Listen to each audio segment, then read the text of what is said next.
Bring your business over a million TV or online. Reach your target customers anytime, anywhere. Your brand on TV or on the web. Get more customers and grow your business. Advertise now.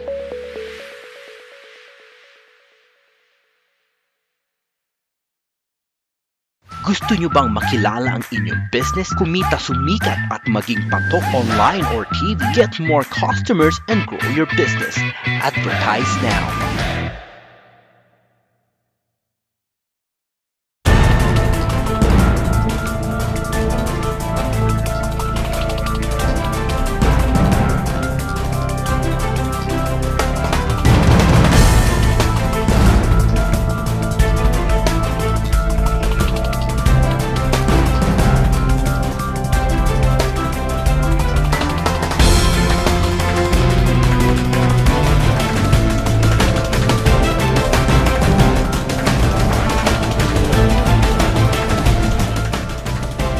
Live from the studios of Leader News Philippines, Errol Dakame of Kamaong Acero starts now!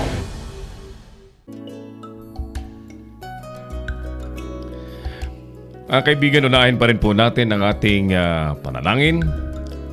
Amang Diyos na pinakamakapangyarihan sa lahat, na sa isang salita, nilalang ang mundo at patuloy na nangungusap sa sangkatauhan. Taos puso ang aming pasasalamat. Kaming mga naglilingkod sa bayan bilang online media broadcasters, mga mobile journalists, at 10 ng aming mga kapatid sa pamamahayag. Pinupuri ka namin sa ipinagkaloob na malikhaing talino, kaalamang teknikal at kakayahang panaigin ang katotohanan. Magtaglay sana kami ng karunungan, matibay na integridad, malawak na pananaw at makatarungang mga desisyon sa aming tungkulin. Naway magsilbi kaming tinig sa mga mahihina at hamon sa mga makapangyarihan.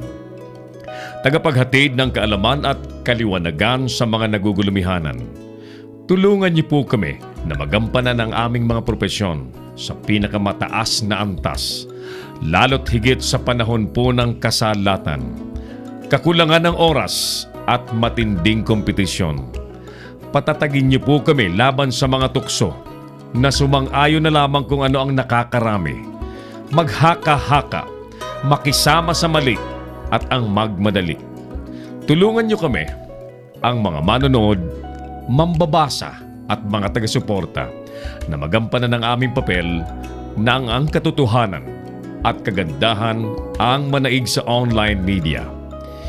Inaalay po namin ang panalangin ito sa ngalan ni Jesus na tagapaghatid ng magandang balita, naghayag po ng kanyang katotohanan at nag-alay ng kanyang sarili sa sanlibutan. Amen. Si Errol Dakame, ang Kamaong Acero.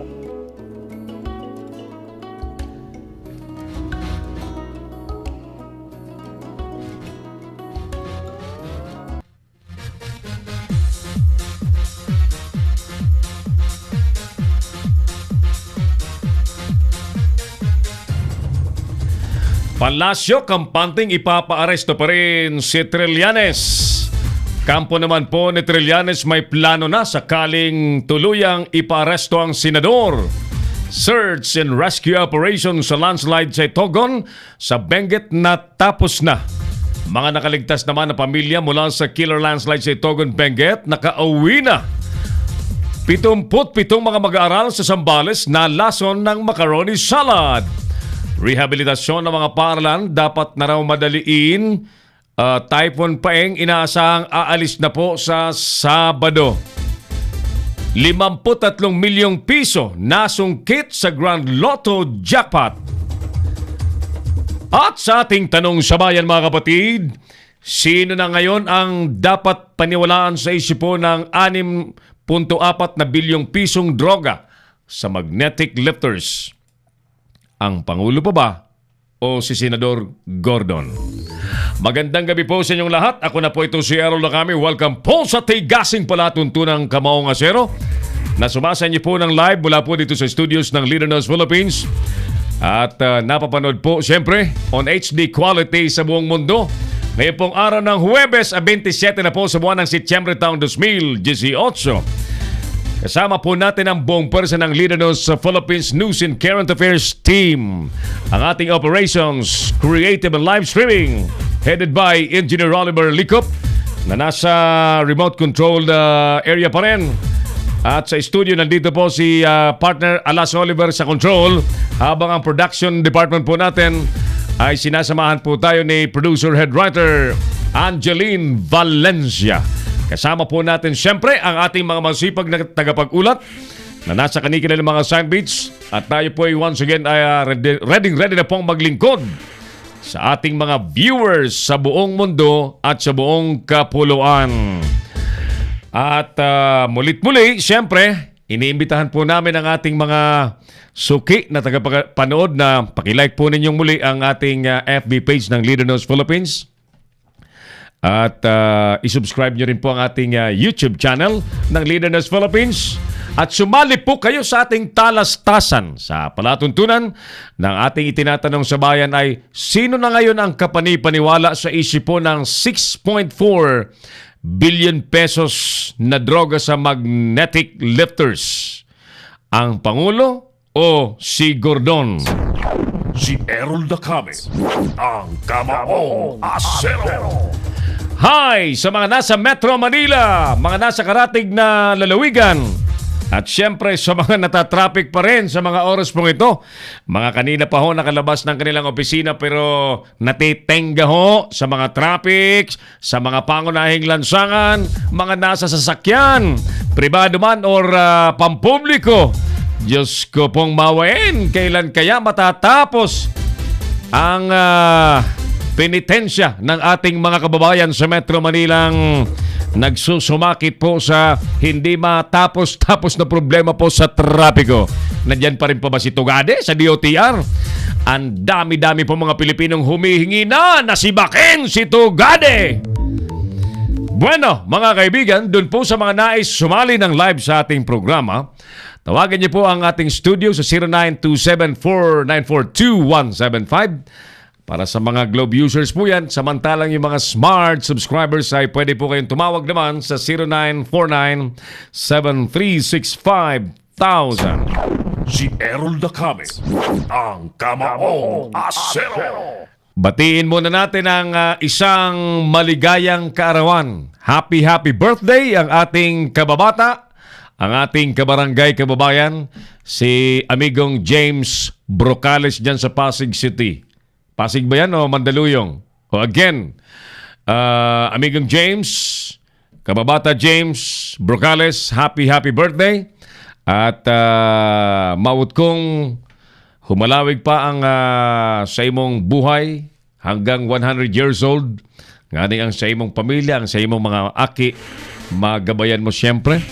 At maging maugma ka, maging healthy at yumaman ka palalo. Ayan. Yumaman ka palalo. Happy birthday, James! Ang pagbati ay hali digdi sa Leader News Philippines sa programang Kamaong Asero.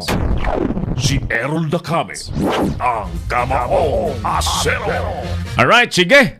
Mga unang nagparamdam sa ating palatuntunan, siyempre, Daryl De La Vega, si Bernard Menyo sa nakasilip din, si partner Oliver De Leon dyan sa Tuguegarao City sa Cagayan. Partner, good evening.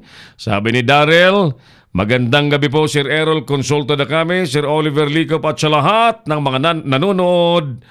Sa asawa ko sa Qatar, Nel Ganado, pagaling ka dyan. Magandang gabi, God bless. All more power sa program. Thank you, Daryl. At siya po'y nanonood po galing sa dyan sa area po ng Lipas City sa Batangas. Si Errol Dacame, ang Kamaong Asero. Litz Clavecillas dyan sa Banyo Tiwelbay at sa sakuyang mga kabarangay sa Naga, sa Banyo Tiwelbay. Mga kababayan ko sa Tiwelbay. Good evening! Maray na bang itabi sa bilog na Runakang Kabikolan. Diyos Marhay na Banggi. Welcome po sa Kamaong Asero program.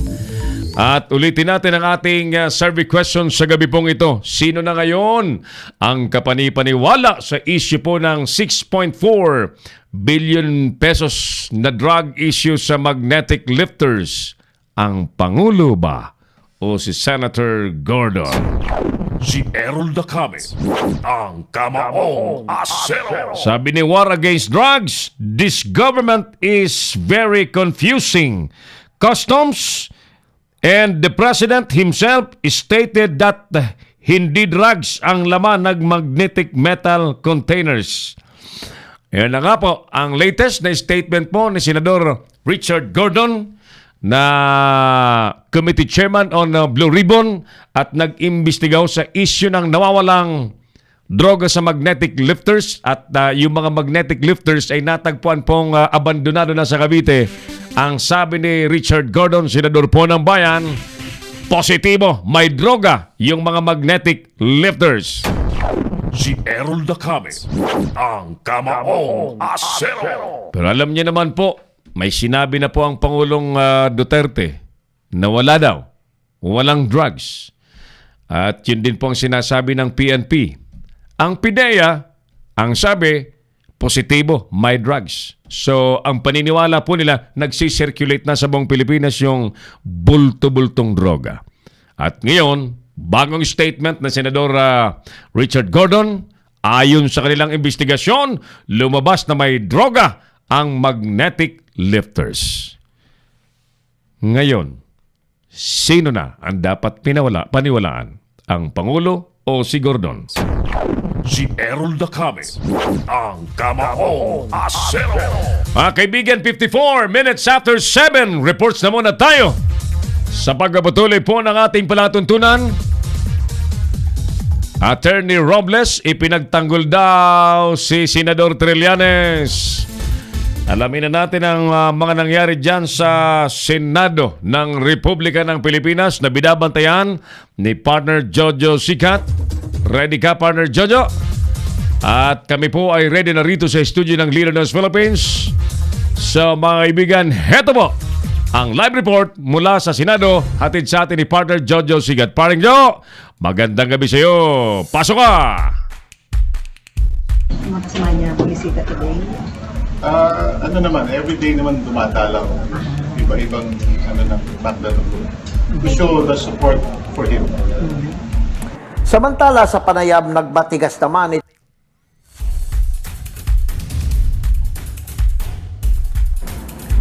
ipinagtanggol nitong si Atty. Reynaldo Robles si Senador Antonio Trillanes Porta ukol sa naging pahayag ni Solicitor General Jose Calida na dapat humingi ng tawad sa kanya ang senador kundi sasampan ito ng kasong libel sa pagsasabi na ninakaw dito itong amnesty application sa tanggapan ng J1 sa Department of National Defense.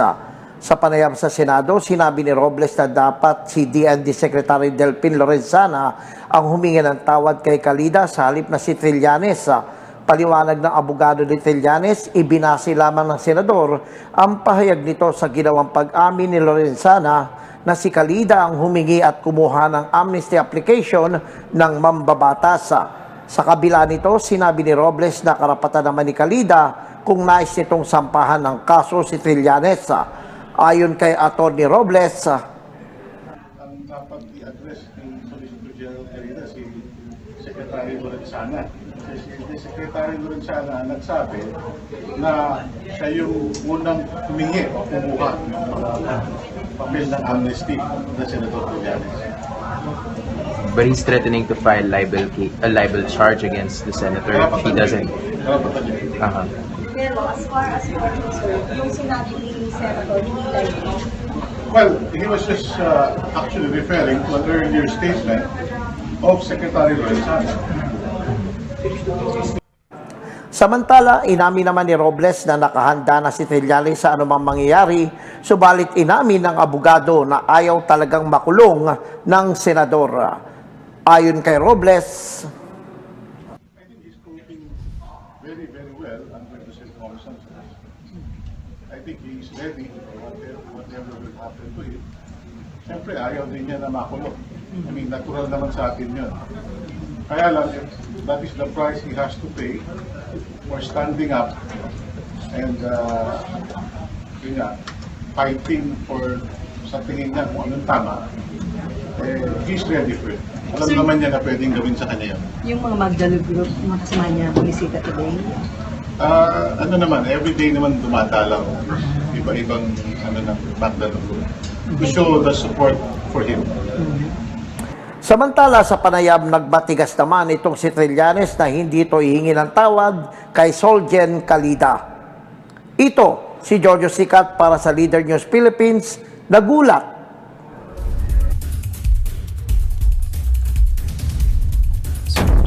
Si Errol Dacame, ang Kamaong Asero. Thank you, partner Jojo Sicat. Live mula po sa Senado. Naghatid po sa atin sa oras na 58 minutes.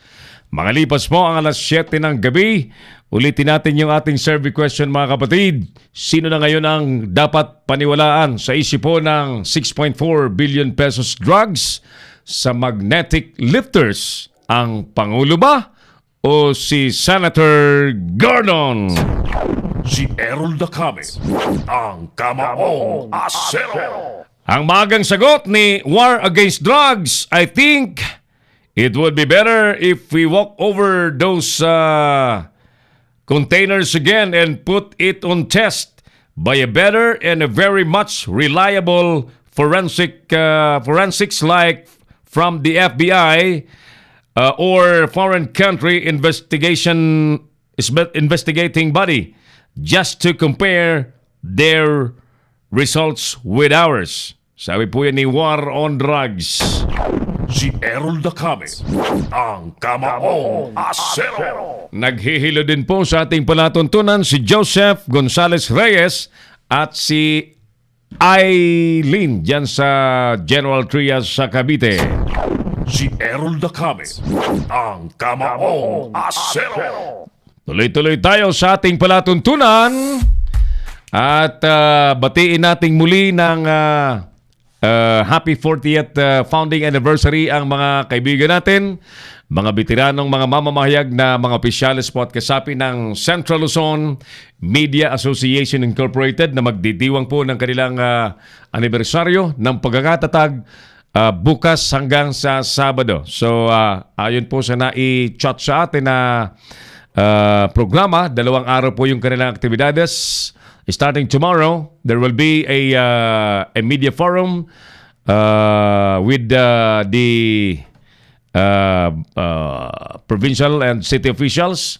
At sa bandang hapon po ay bisita ng CLMA ang mga taga-Integrated Bar of the Philippines. At tayo naman po ay naimbitahang ipakilala at i-share ang mobile journalism concept sa ating mga kaibigan dyan sa Central Luzon Media Association. And the following day, meron pa ring media forum, may tree planting at may friendly firing dyan po sa Tarlac City. Congratulations sa mga opisyales at mga kasapi po ng Central Luzon Media Association headed by their President Mel Seriaco.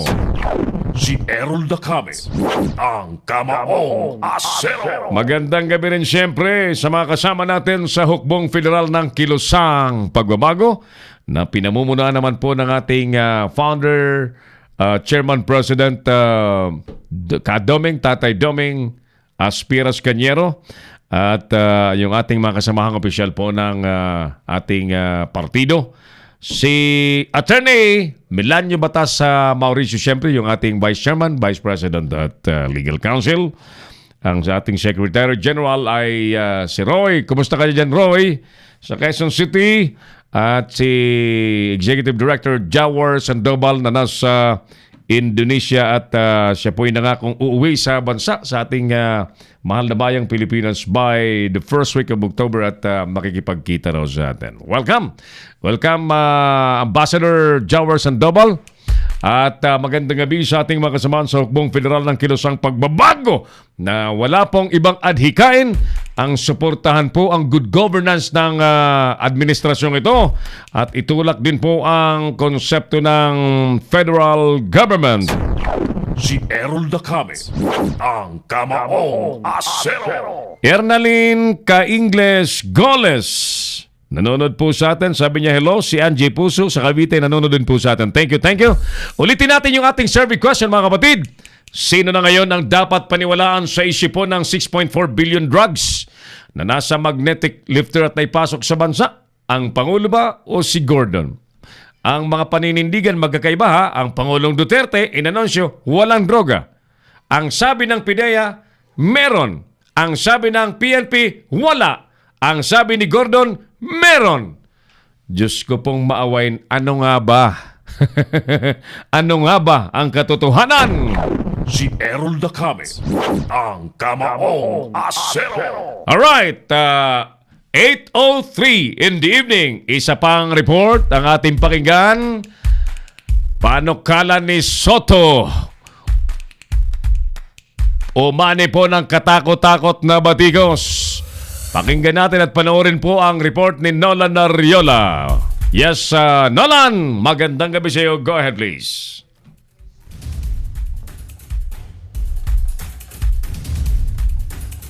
Yes, Nolan.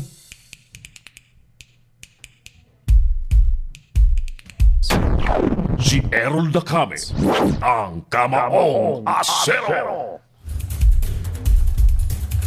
One more time. Panukala ni Soto na bulat-latin ang huling linya po ng pambansang awit. Umani po ng katakot-takot na batikos. Ayan, panoorin po natin ang report ni Nolan. Saglit lamang at tinaayos natin ang ating mga linya. Ayan, habang binabati natin ang magandang gabi ang mga nanonood po sa atin sa Middle East, mga nasa Canada, nasa Australia, mga nasa Hong Kong, Japan, Singapore, at mga OFW na tanging sa online na broadcast po. Umaasa ng mga balita at mga impormasyon na nangyayari po sa ating bansa. Ivy, binibining Ivy Puso dyan sa Bataan area. Kumusta kayo dyan? Ay, kailan kaya natin mararating yung magandang lugar ni Ma'am Ivy Puso dyan sa Bataan area? No? Maganda rin yung kanyang ano dyan. Resort ba? Sige, Ma'am Ivy, kumusta ka na? This time, puntahan na natin ang report ni Nolan Ariola. Panukala ni Soto, umani po ng katakot-takot na batikos. Yes, Lan. Muli, magandang gabi sa iyo. Magandang gabi kasamang Errol. Nito mga nakaraang araw, naging mainit na usapin ang huling linya sa pambansang awit na lupang hinirang na nais palitan ni Senate President Tito Soto dahil daw may pagka-negatibo ang dating. Nais ni Soto na palitan ang linya na ang mamatay ng dahil sa'yo at gawing ang ipaglaban kalayaan mo. Ano ang reaksyon dito ng ating mga kababayan? Okay. Sir, ano reaction mo doon sa panukala na palitan yung lyrics ng ating pambansang awitin? Yung kay Tito Soto, para sa hindi dapat palitan una-una, yun ay nakagusto natin. Tapos biglang papalitan. Pag pinatay malamang, hindi dapat pala kakantahin. Siguro mas maganda, umihit na sa ng batas na pakipakinabang. Kaya na sila maisip dalaw ni Gordon. Si Gordon naman gusto niya yung flag. Palitan din, babaguhin mo sikat ng araw. Kaya kung hindi dapat palitan yun. Kung ano nakagistan, yun na yung nasa isip natin eh. Yun na yung nasa puso. Kaya hindi dapat palitan. Parang ano bang dapat tingnan natin kung ano ba yung relevant ng pagpapalit nito. Kasi okay, sige, palitan natin siya. Mauugat ba nito yung mga problema? Masasolve ba nito yung militarisasyon na nangyayari sa Mindanao, yung mga pahirapan, yung mga panlupil na nangyayari sa bansa natin ngayon? Diba? Hindi naman. So, bakit hindi na lang parang, gumawa ng konkretong aksyon? Hindi, para mag-focus na lang. Mag-focus na lang sa mga malawakang pang-inisip. Siguro, nakuha din naman yung sagot ko yun sa kanya. At saka, titignan naman natin yung lyrics nung Lupang Hinirang. Anong babaguhin doon? Parang, ipinapakita naman ng Lupang Hinirang yung parang nais ng kabuuan natin Pilipinas. Bakit? So, wala doon yung mas dapat bigyan ng focus ng pagbabago, kundi mas nararapat na bigyan focus is yung ano ba yung mga pangangailangan ng masa na talaga namang ipinapahayag ng lupang hinirang. Si Tito Soto, nangangailangan ng injection sa isip dahil ang sa kanyang balak na baguhin yung kanta, ang mamatay ng dahil sa iyo, na mula pa nung panahon ng mga hindi pa siya isinilang, narito siya, si Tito Soto, at babaguhin. Ito ay isang kahibangan sa pangalang niya ni Tito Soto. Napakalaking kahibangan ni Tito Soto. Sa tingin ko yung panukalang yun ay napaka-irrelevant doon sa mga pressing issues na kinakaharap ng mga mamamayan.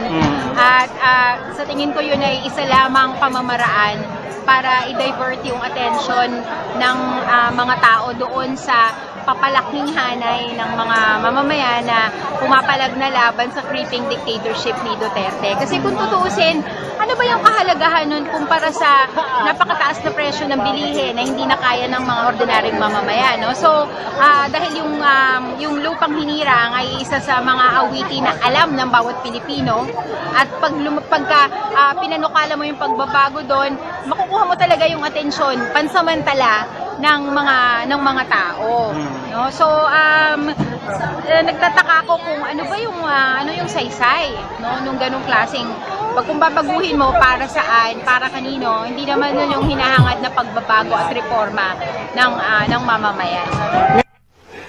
Ito, si Nolan Arreola para sa Leader News Philippines. Si Errol Lacame, ang Kamaong Asero. Thank you, Nolan, sa report mo yan. Naghatid sa atin sa oras ng 9 minutes after 8 in the evening.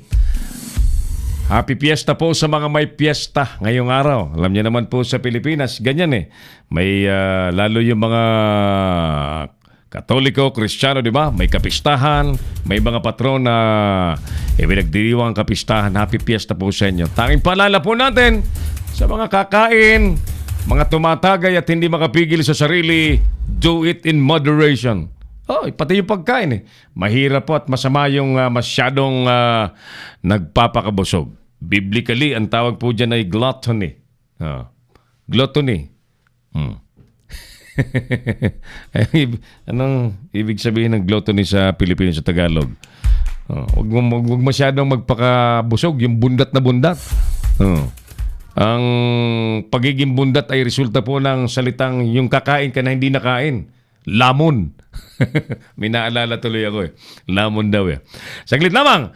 Isa pang importanteng report mga kaibigan, yung ating binabantayan pong tinamaan ng kalamidad na Regions 1, 2, 3 at Cordillera Administrative Region ay nasa state of calamity na. Panoorin po natin at pakinggan ang report na iatid sa atin ni Binibining Angeline Valencia. Angie, magandang gabi sa iyo. Pasok ka. Sa ngayon ay idineklara na ng Pangulong Rodrigo Duterte na nasa state of calamity na ang Region 1, 2, 3 at Cordillera Region dahil sa iniwan nitong pinsala at bilang ng mga namatay dulot ng Bagyong Ompong. Ang lakas ng bagyo ay nagresulta sa baha, matinding landslide at bilang ng mga nasawi. Nag-iwan din ito ng pinsala sa agrikultura at mga infrastruktura. Nakasaad sa Proclamation No. 595 na mapapabilis nito ang mga relief at rehabilitation works, ganun din ang mga pondong laan. Layon din magkaroon ng price control measure para makaayuda sa ekonomiya ng mga apektadong rehiyon. Angeline Valencia para sa Leader News Philippines. Si Errol Lacame, ang Kamaong Asero. Thank you, Angeline Valencia, sa report na yan.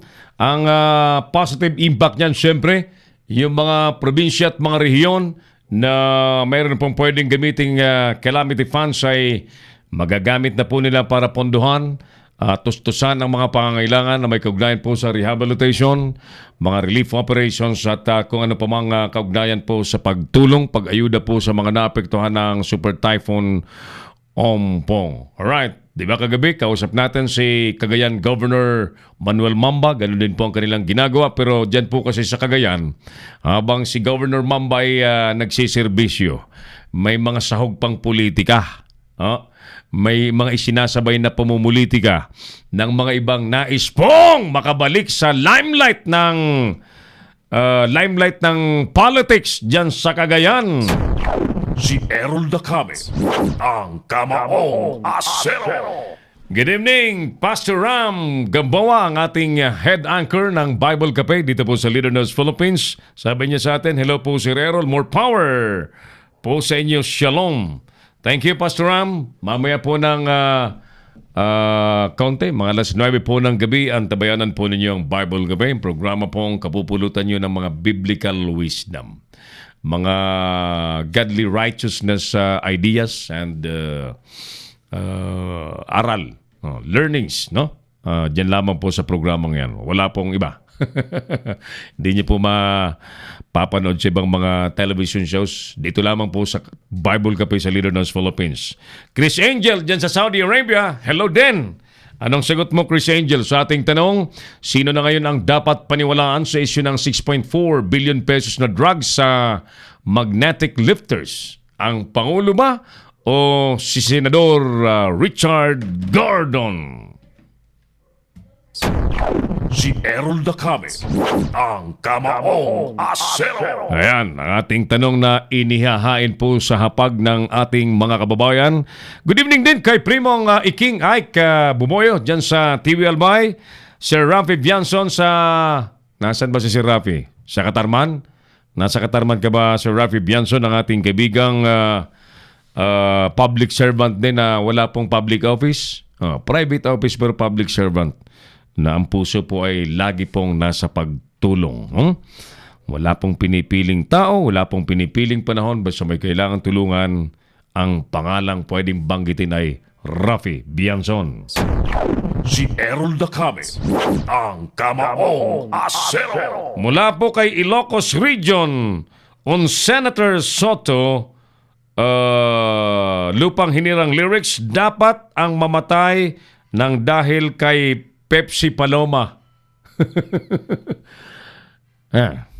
Yung mga hindi po nakababatid ng issue ng Pepsi Paloma, ayan, i-research po ninyo kung ano ang issue yan at anong kaugnayan kay Senator Tito Soto ng pagkamatay ni Pepsi Paloma.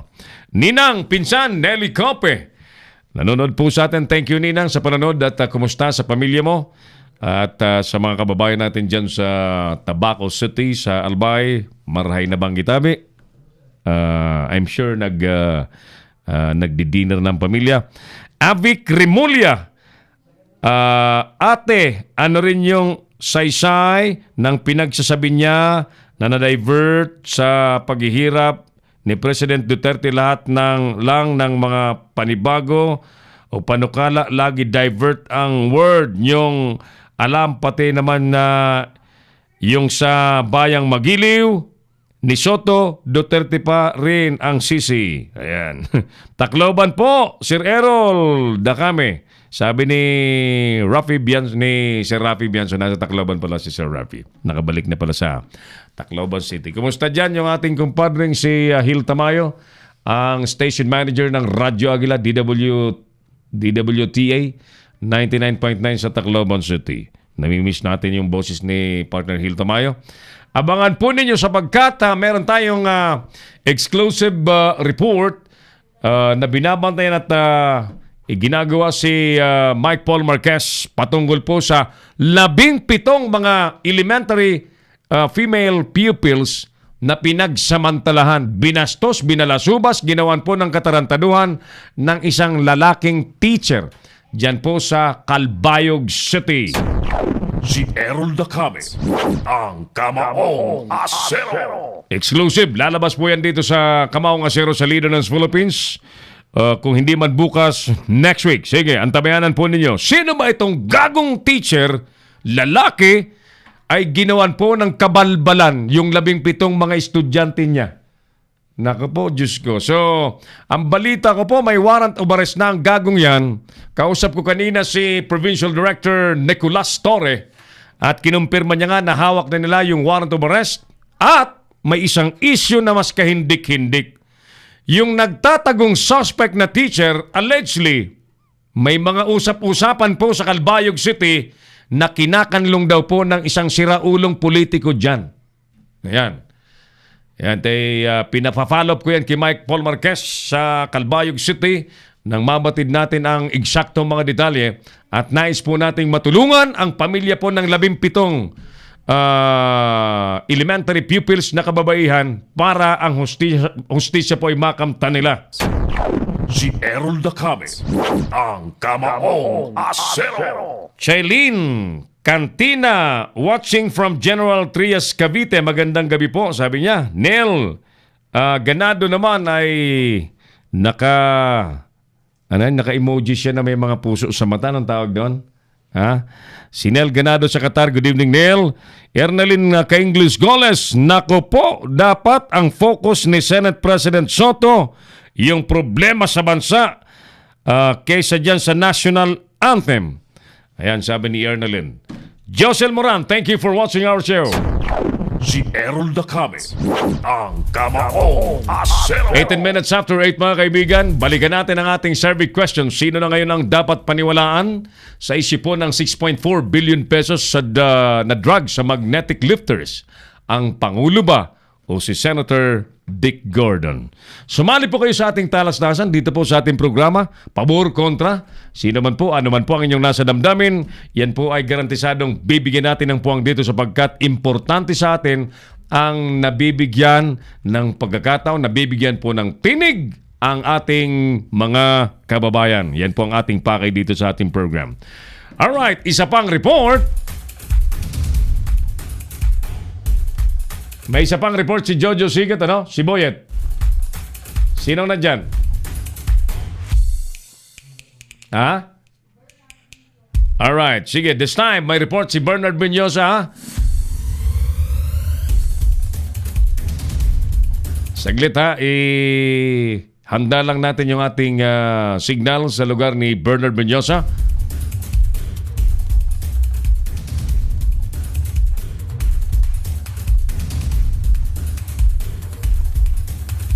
Samantala, si Josel Moran ang sabi niya sa atin, shout out man sa mga taga-Tiwi, lalo na sa mga taga-Banyo. Ayan, Josel Moran at mga taga-Banyo, mga taga-Tiwi. Maray na bang gigiraray?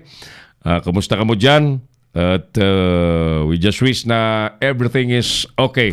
Siyempre, yung aking mother dear dyan sa Naga, sa Banyo, Tiwi Albay, si Mother Trining, konsulta na kami. Kumusta ka dyan, Mother? We miss you. Namimiss ka na namin. At si Utol Elbert na silang magkasama sa bahay. Ready na? Mga kaibigan, puntahan natin ang lugar ni Partner Bernard Benyosa. Kapiling niya raw si Congressman Ed Sarmiento. Partner Bernard, magandang gabi. Welcome sa programa Ang Kamaong Asero. Bernard? Go ahead, Bernard. Ngayon nga ay ikalawang araw ng pagdiriwang Third Asian Defense Security and Crisis Management Exhibition Conference dito sa World Trade Center dito sa Pasay.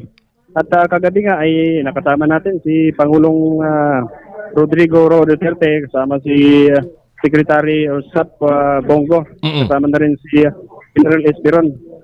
At ngayong gabing ito ay pinalad tayo dahil kasama at katabi ko ngayon si Congressman Edgar Sarmiento.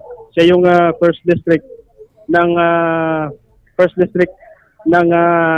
Samar. Okay. Oo, ito'y sasalangan ko kasi may kausapin natin. Matanong nga natin tungkol sa mga nangyayari sa ating bansa si Congressman Ed Sarmiento. Live tayo sa Libre News Philippines. Si Errol Dacame na sa kabilang linya. Congressman Ed Sarmiento, sir, good evening. Yeah, Aaron, good evening. Magandang gabi po sa inyo. Yes, sir. At sa mga listeners ninyo. Kumusta po? We're good, Congressman. It's our pleasure to have you in our program tonight. Congressman, nais po naming makuha po ang inyong wisdom dito po sa mga usap-usapan. Tama-tama po, yung okasyon na yan dyan sa World Trade Center, world security, etc., etc. May mga pinag-uusapan po na kesyo destabilization, mga nais daw magpabagsak sa Pangulong Duterte. How would you react on those kind of issue, Congressman?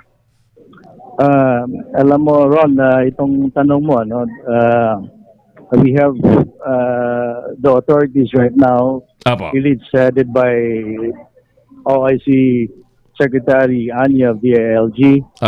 He was interviewed a while ago.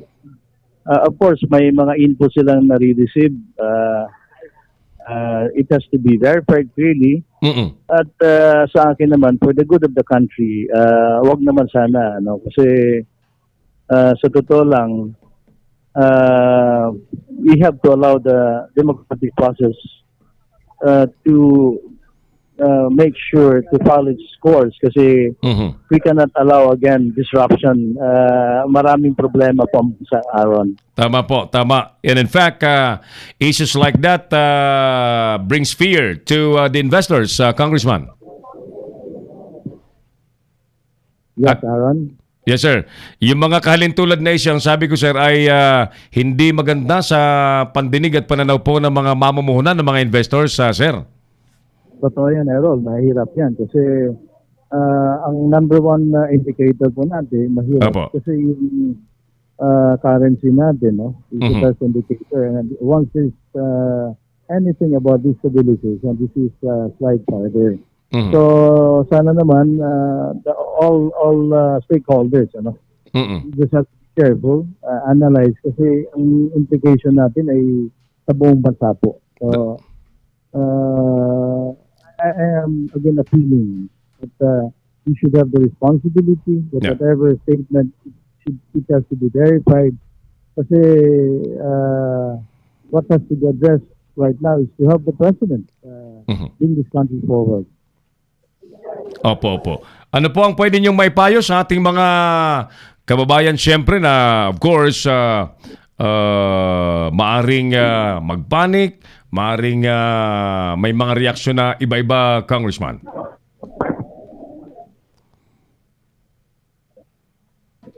Hello, sir. Yes, naputol tayo. Yes, Errol. Opo. I am asking your wisdom, Congressman, kung ano po ang pwede niyong ipayo sa ating mga kababayan na nagmamasid, mga kababayan na nakafocus po sa paghahanap buhay, itaguyod ang mga pamilya, but in the midst of such an issue, of course, may mga kanya-kanya po silang reaksyon na, Congressman. Alam nyo, ginagawa na ngayon ng Presidente ang dapat gawin. And that is, he has already committed. One is level po ng rice, ilipat na po ito sa Department of Agriculture para bumulis ng procurement. We have to, the first order of the day, itong ginagawa na is to stabilize the price first. Mahirap kung aangat at aangat ang presyo. Pangalawa, siyempre, andun yung economic things natin, pinadala nga sa Europe to make sure na the investment coming to the country is well addressed. Pangatlo naman, nagkikiusap ako na huwag na natin damihan pang problema. Gawin po natin muna ang dapat ginagawa natin dito naman sa cost ng fuel, napakahirap naman Errol kasi hindi naman natin ito kontrolado. Opo. Sa maising usapan, huwag na po natin sakyan ng kahirapan, kundi gawin na po natin dapat gawin para sa kabutihan. All right. Very well said, Congressman. Maraming salamat po, sir, sa inyong time. Good evening, sir. Thank you. Salamat, Errol, sa pagkakataon. Magandang gabi sa iyo at sa iyong mga listeners. Salamat po. Keep safe, sir. Thank you. Keep safe. Thank you. Thank you po, Congressman Edgar. Okay, Errol.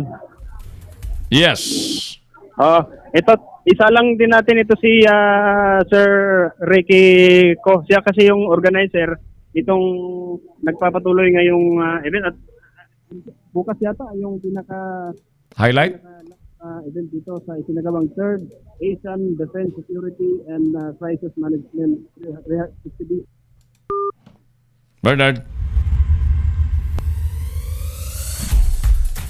Bernard, saglit lang. Naputol yung ating linya kay Bernard Menyosa dyan sa World Trade Center sa Pasay City. Third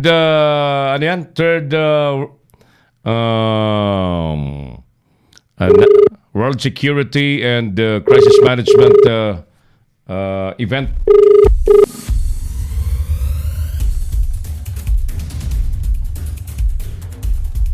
Bernard.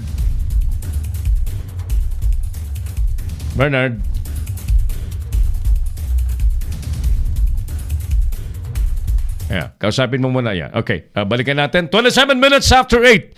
Balikan natin si Bernard sa World Trade Center sa Pasay City. Yes, Nard? Yes. Ayan. Oh, yan. Mas malinaw. Yes. Oo. Malinaw. Oo. Magandang gabi po, Sir Aaron. Sir Ricky, Opo. good evening, sir. Welcome po sa Kamaong Acero dito sa Leaders Philippines. And I would like to congratulate you for the very successful event you organized there. At parang sa tingin ko nga po, very, very timely yung focus ng inyo pong event. But kayo po, ano po nagtulak sa inyo na magkaroon ng ganyang event? Especially yung title po ninyo, Crisis Management and World Security, Sir Ricky.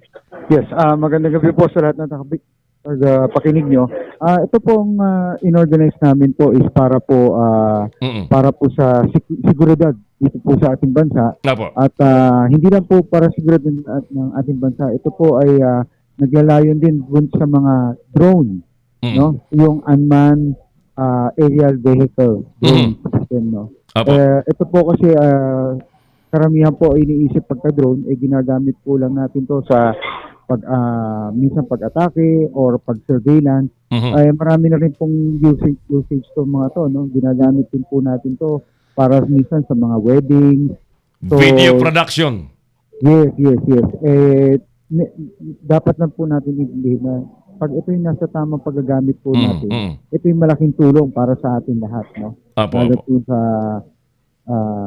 modern technology that we have. Kaya si Congressman po, very supportive din po sa ating programa. At sana po, lalo po pong palawigin itong programa natin para po makatulong pa po tayo sa mga ibang batas na balak pong isulong ni Congressman sa amin po. Ano pa, Sir Ricky, ang mga naka-feature dyan na produkto na pwedeng... Marami po to. Actually po, yung mga produkto dito, mali dun sa anti-drone. May anti-drone Yeah, may anti-drone po system. You can see dito sa World Trade Center. At the same time po, yung mga kaibigan natin na mahihilig po sa baril, may mga rifle, may tanks, and we also have yung fighter jet.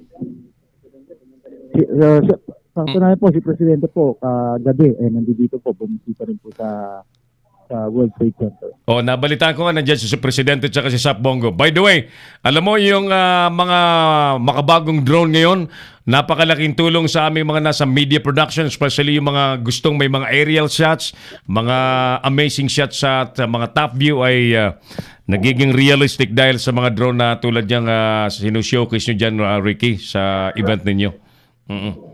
Opo. Sa katunayan po, hindi lang po sa atin nakakatulong to. Kahit na po dun for industries, like sa mga construction companies po, ginagamit na rin po to para pag tinitingnan yung rooftop, sa roof deck, ginagamit din po. Nakakatulong din po to. Maraming gamit. Sana po magamit lang natin na nasa tama. Alright. Sir Ricky, hanggang bukas pa naman yung event niya, no? Baka gusto mong manawagan, mangimbita pa na yung ating mga hindi pa nakakapuntang kababayan dyan ay humabol para mag-ikot-ikot dyan at panoorin ang inyong mga naka-exhibit dyan. Sa lahat po ng mga kababayan natin, sana po supportahan po natin to. Kakaiba pong modern equipment ang makikita nyo dito. Para po sa iba, iniisip na ito yung mga actually this is not used for mass destruction. Ito po yung ginagamit natin para bantayan man po yung ating coastline. No? Para sa mga negosyante, ito po ay pag tayo naghihikayat ng mga negosyante, ito po ay para sa seguridad po natin dito na para po sila mahikayat na mag-invest dito sa ating bansa. At the same time, syempre po, pagka maganda pong security natin, yung mga pilferage po ng kanilang produkto, yung mga sa smuggling, meron din po tayong anti-smuggling device na makikita niyo po dito. Hindi lang po ito para sa bilang protection ng dito sa ating Ngunit ito po makakatulong din po sa ating industriya.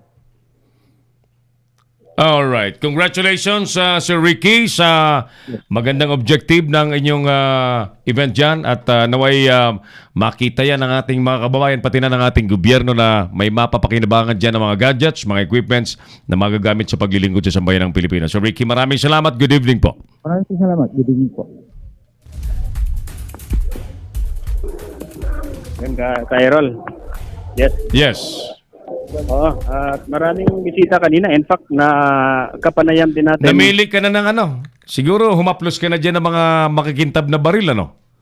Ay, ang dami. Actually, tinak ko kagad sa Facebook yung caliber 50 na... Nakita ko.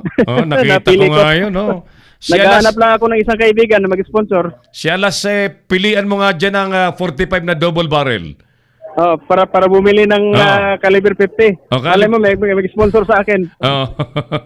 Sabihin mo kay Ricky, ang type ko yung drone, yung professional drone, okay na yun sa akin kahit hindi na baril. Nard?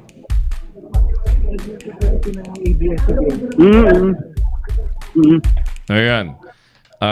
Si Atty. Casuraw ay nandito din. Alright. Atty. Casuraw, siya yung commissioner ng NAPOLCOM at executive vice chairman ng sa National Police Commission. Makakausap ba natin? Subukan nga natin. Exactly. Nandito katabi ko si Atty. Rogelio Casuraw. Sir, nasa kabiskin niya si Errol Dacame. Live tayo ngayon. Commissioner, magandang gabi po. Welcome sa Kamaong Asero sa Lido News Philippines. Good evening, sir. Good evening. Good evening, Errol. Yes, it's our pleasure, Commissioner, na makausap ka namin dito sa programa ngayong gabi. How would you anong impression mo ngayon diyan sa exhibit na yan, diyan sa World Trade Center na naka-showcase yung mga modernong kagamitan, lalo naman sa kapanahonan natin ngayon na Commissioner, sir? Yes, Errol, this is a very significant event. Mm-hmm. Dahil sa, alam mo naman na ang panahon natin ngayon, it's dictated by technology. Yes, sir. And it becomes very important that industry and government should join hands together, if only to ensure that our future would be safe in the hands of criminality, no? So, dahil dito sa mga activities na ganito, we're able to advance our planning in the area of crime prevention, and crime solution. Yeah. And we are several steps ahead of criminality.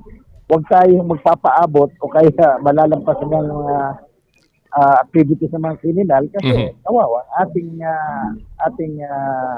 society, ganyan ang sitwasyon. So this is an opportunity for all nations to band together and share information on matters involving technology na mapapadali ang ating pag-apula sa mga kriminalidad na maaaring mangyari sa ating lipunan. I agree with you, Commissioner. All right. Sa mga kapulisan natin, siyempre, na lagi po nating sinusuportahan na bigyan ng mga makabagong armas, makabagong kagamitan, at lagi naman ang Presidente Duterte willing na sumuporta. Ano po ang inyong mensahe po sa mga PNP officers and men na inyo po namang bahaging sinusupervise sa Commissioner? Yes, thank you, Errol, for that, because I will have the opportunity now of conveying my message to the members of the Philippine National Police na lahat ng paraan, lahat ng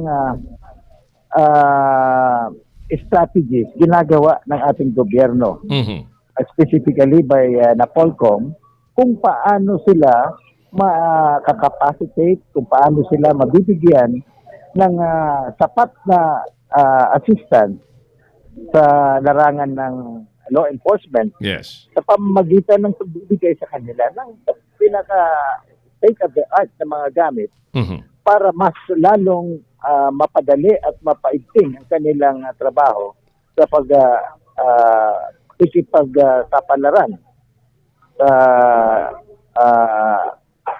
pagsugpo ng kriminalidad. Yes, sir. So they have to really understand that the government is doing, especially the president has been very open about giving all the support that law enforcement would need as one of the priorities of the present administration. Kaya sana suklian nila ito ng puspusang pagtatrabaho at pagtupad sa kanilang tungkulin na walang pag-iimbot at walang kahalong kalokohan. Dahil sa lahat ng asista sa kailangan nila, makakaasa sila na ibibigyan ng ating pamahalaan. Very well said. All right. Sa panig naman po, Commissioner, ng mga kababayan natin, ng publiko na maaring, makaranas po ng hindi magandang kwento naman sa serbisyo ng pulis, ano po ang pwede nilang gawin, sir? Kung sa isang banda ay tayo ay tumutulong at nagbibigay ng lubusang pagkalinga sa pulis, sa kabila noon ay ating binibigyan ng diin na ang disiplina ay hindi dapat nilang makalimutan. Yes. Because if we have the reward system sa ating mga mabubuting gawain sa ating mga kapulisan, mayroon din tayo tinatawag na reward and punishment. May karugtong laging mga sanctions, kung ikaw ay nagkakamali, deliberate or not, may mga sanctions tayo na pwedeng ilahad ng ating mga kababayan kung sila may reklamo laban sa ating kapulisan. At ang NAPOLCOM po ay isa sa mga disciplinary bodies na pwede na pagdulugan ng kanilang problema. In addition to a lot of other disciplinary bodies that we have, may mga 7 siguro tayong disciplinary bodies na nakaputok lagi sa ating kapulisan para ito ay ma-ensure na sila ay gumaganap ng kanilang tungkulin ayon sa batas. So, open tayo sa 24/7 in fact ang Apo. Commissioner, naputol yung ating linya. Paki-dial ulit. Paki-dial. Saglit lang. Mahalaga yung sinasabi na Commissioner. Patapos na. Commissioner Rogelio Casuraw ang kausap po natin. Attorney Rogelio Casuraw, ang Vice Chairman po ng NAPOLCOM.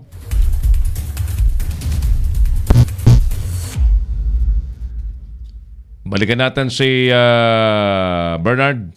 40 minutes makalipas sa 8 o'clock. Ibalik natin last ang linya natin kay Bernard. Papatuloy po tayo sa ating palatuntunan. Balikan natin yung linya sa World Trade Center at kausap po natin si Attorney Rogelio Casuraw, ang Vice Chairman po ng National Police Commission. Balikan natin si Commissioner, Sir, Attorney. Yes, Errol. Naputol po tayo. And you are saying something about what the NAPOLCOM can do para po sa mga posibleng may hinaing na kababayan natin, Sir. Sige, ituloy po ninyo. Yes. As I was saying, lahat po ng ating kababayan na mayroong reklamo o complaint sa sino man ka-pulis, miyembro ng ating PNP, malugod po natin tatanggapin sa tanggapan ng ating komisyon at makakaasa sila na ito'y agad na paimbestigahan natin at kalapatan kung kailangan magbigay ng kaparusahan sa maling gawain ng ating kapulisan. Very well said, Commissioner Attorney Rogelio Casuraw, sir, and we would like to congratulate you sa inyo pong magandang pamamahala po sa National Police Commission, sir. Thank you, sir, for your time at magandang gabi, sir. All the time, Errol. Maraming salamat. Maraming salamat, sir. Good evening po. Yes. Nard? Yes, Errol. Boundary ka na. Nakatatlo ka na. Ayan, boundary na. Boundary ka na. Nakatatlong tuhog na tayo. Ano bang gustong maiuwi dyan na naka-exhibit dyan sa Hello? Nawala eh. Nawala. Patuloy mo na last. Nawala eh. Parang may biglang incoming call siya. Hindi nakapag-extra. Balikan mo. Mag-extra siya. Balikan mo at mag-extra. 42 minutes makalipas na ang alas 8 po ng gabi. 3 minutong nalalabi sa ating palatuntunan. Balikan mo si Bernard at nang makapag-extra siya. At raratsadahin na natin ang ilan pang mga balita sa ating palatuntunan, mga kaibigan. Nagpulong naman po ang kampo ni Senador Antonio Trillanes IV kung ano ang magiging plano nila sa oras na magpalabas nga po ng warrant of arrest sa ang Makati Regional Trial Court Branch 148 sa kasong kudita na kinakaharap nito. Hindi muna nilinaw ni Magdalena Party List Congressman Gary Alejano ang detalye ng kanilang plano, pero paniniyak nila alinsunod sa saligang batas ang kanilang magiging hakbang kung sakaling makulong ang senador, lalo na't non-bailable ang kasong kudita. Handa rin daw si Trillanes kung ano ang posibleng susunod na mangyayari sa kanya at paniniyak nito na buwang suporta ng Magdalo sa grupo niya. Balikan natin ang World Trade Center. Bernard, I was asking you kanina kung ano ang anong iti-take home mo dyan.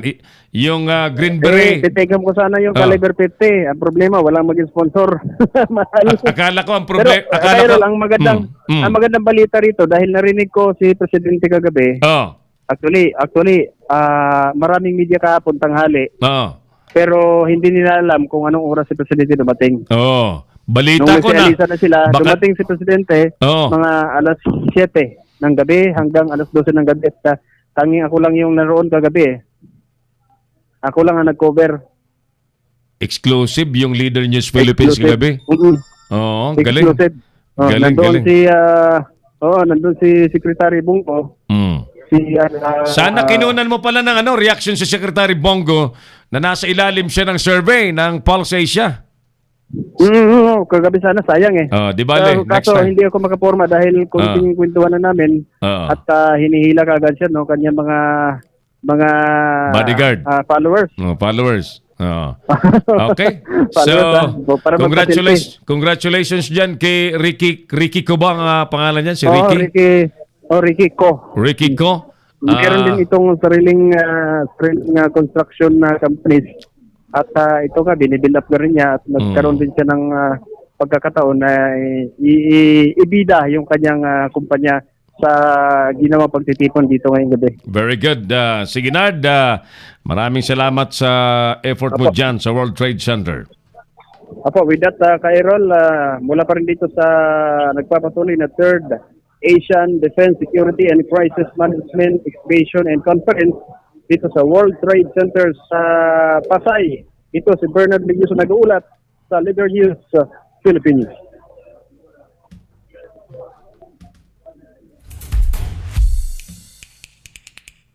Ayan. Bakit ayaw na yung stinger ko? One more time. Nagtampo na yung stinger ko. One more time.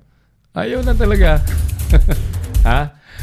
Kaibigan, panghuling balita sa atin. By the way, yung balita natin kahapon na 77 mga kabataan ang nalasan po ng macaroni salad sa Masinloc, Zambales. Kausap ko kanina po ang butihing mayor po ng Masinloc na si Mayor Senyang Lim. Kaibigan po natin yan.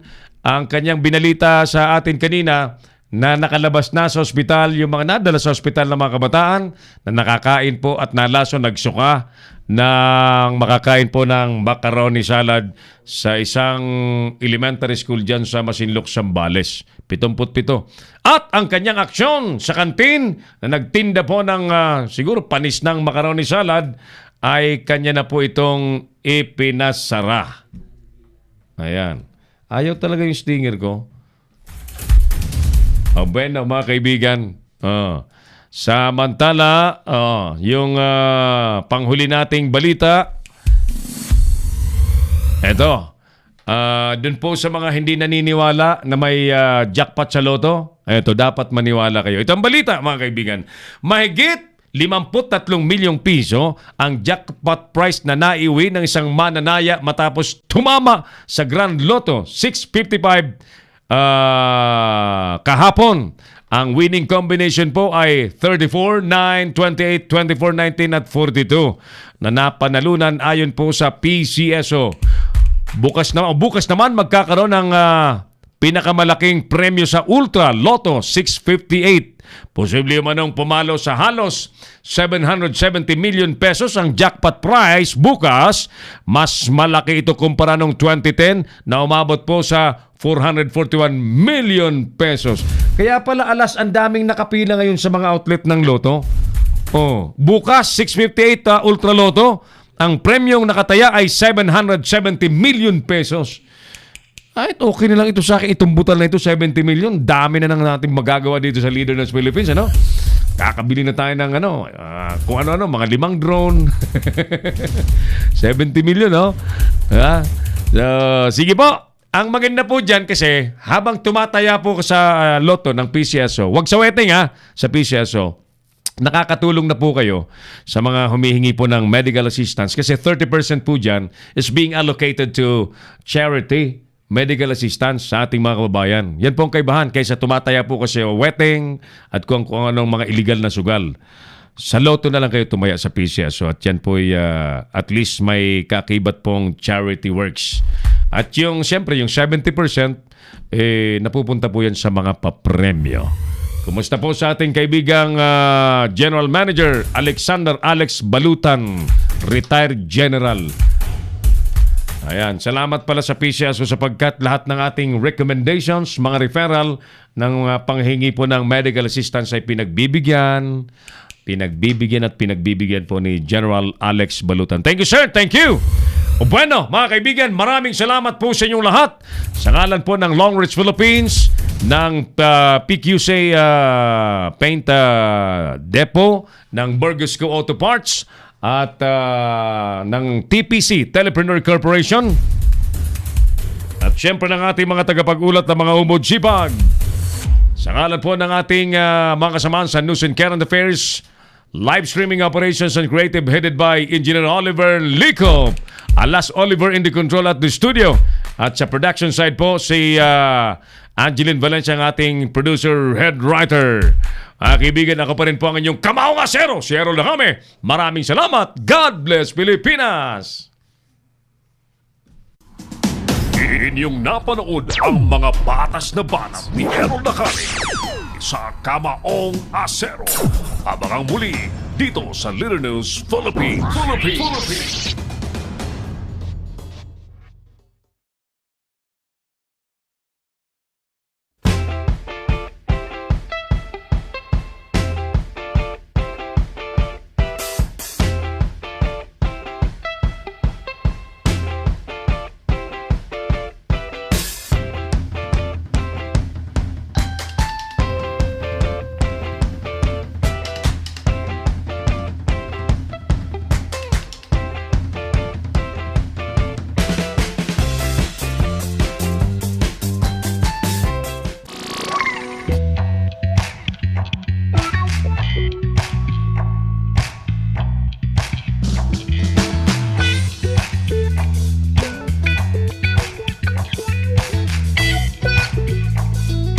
Bring your business over a million TV or online. Reach your target customers anytime, anywhere. Your brand on TV or on the web. Get more customers and grow your business. Advertise now.